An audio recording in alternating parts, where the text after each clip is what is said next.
অনেক গরিব মানুষ কোরবানি গোশত সংগ্রহ করে পরে বিক্রি করে দেয়, তাদেরকে কি গোশত দেওয়া যাবে? যে সমস্ত মানুষ অভাবী তারা কোরবানি গোশত সংগ্রহ করছেন, মানুষের কাছে হাত পেতে চেয়ে নিচ্ছেন, বা যেভাবে হোক তিনি গোশত পাচ্ছেন, পাওয়ার পর তিনি যদি সেটা বিক্রি করে দেন তাহলে সেটা তার জন্য জায়েজ আছে, কারণ গোশত পাওয়ার পর তিনি তার সেটার মালিক। এ বিষয়ে নবী করিম সাল্লাল্লাহু আলাইহি ওয়াসাল্লামের একটি বিশুদ্ধ এবং প্রসিদ্ধ হাদিস আছে, আমরা জানি।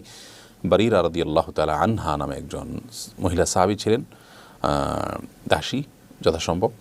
তিনি যাচ্ছিলেন তার বাসার পাশ দিয়ে নবী সাল্লাল্লাহু আলাইহি ওয়াসাল্লাম যাচ্ছিলেন, বা তার আশেপাশে কোথাও তিনি এসছেন। তখন গোশতের ঘ্রাণ দেখতে পেয়ে নবী সাল্লাল্লাহু আলাইহি ওয়াসাল্লাম জিজ্ঞাসা করলেন, কী রান্না হচ্ছে? বললেন যে গোশত। তখন নবী সাল্লাল্লাহু আলাইহি ওয়াসাল্লাম তাকে রসিকতা করে বললেন যে আমাকে খাওয়াও। তখন তিনি বললেন, ইয়া রাসূলুল্লাহ, এটা তো সাদেকার গোশত, আর সাদেকার গোশত তো কুরাইশ বংশের লোকদের জন্য খাওয়া হারাম, আপনি তো নবী হিসেবে আপনি খেতে পারবেন না। তখন তিনি বলেছেন, লাকে সাদাকাতুন ওয়া লানা হাদিয়াতুন, এটা তোমার জন্য সাদাকা হতে পারে, কিন্তু তুমি যখন আমাকে দিবে সেটা সাদাকা থাকবে না, সেটা যাকাত